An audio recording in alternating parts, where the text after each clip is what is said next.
Hi friends, இன்னைக்கு pasta வச்சு மொறுமொறுன்னு ஒரு ஈவினிங் ஸ்நாக்ஸ் எப்படி செய்யலான்னு பார்க்கலாமா? பாஸ்தானாலே குழந்தைங்களுக்கு பிடிக்கும். ஆனால் இந்த மாதிரி ஸ்நாக்ஸ் செஞ்சு கொடுத்து பாருங்கள், விரும்பி சாப்பிடுவாங்க. இதுக்கு நான் ஒரு பாத்திரத்தில் தண்ணியை கொதிக்க வச்சு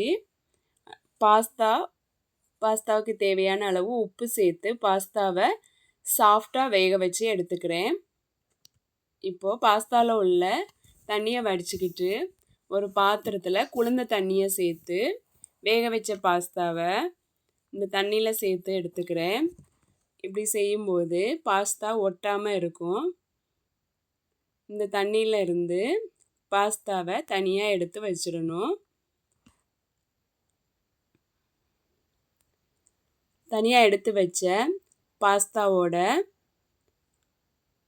சால்ட்டு, கார்ன்ஃப்ளவர் சேர்த்து நல்லா மிக்ஸ் பண்ணிக்கிறேன்.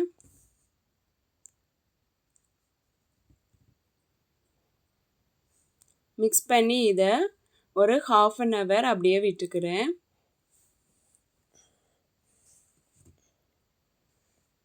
இப்போது ஒரு வடைச்சட்டி அடுப்பில் வச்சு எண்ணெய் ஊற்றி சூடானதும் மிக்ஸ் பண்ணி வச்சுருக்கிற பாஸ்தாவை எண்ணெயில் சேர்த்து ஃப்ரை பண்ணி எடுத்துக்கிறேன்.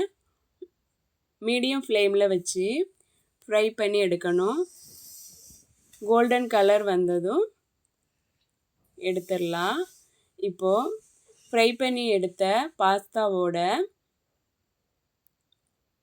1/4 ஸ்பூன் மிளகாத்தூள், 1/4 ஸ்பூன் கரம் மசாலா சேர்த்து மிக்ஸ் பண்ணிக்கிறேன். இதோட கொஞ்சம் சால்ட்டும் சேர்த்து மிக்ஸ் பண்ணி விட்டால் மொறுமொறுன்னு சூப்பரான பாஸ்தா ரெடி. இந்த பாஸ்தா குழந்தைங்களுக்கு செஞ்சு கொடுக்கும்போது செஞ்ச நம்மளுக்கு கூட கிடைக்காது. அந்த அளவுக்கு குழந்தைங்க விரும்பி சாப்பிடுவாங்க. நீங்களும் செஞ்சு பாருங்கள். இந்த வீடியோ உங்களுக்கு பிடிச்சிருந்தா லைக் பண்ணுங்கள், சப்ஸ்கிரைப் பண்ணுங்கள், கமெண்ட் பண்ணுங்கள். தேங்க்யூ.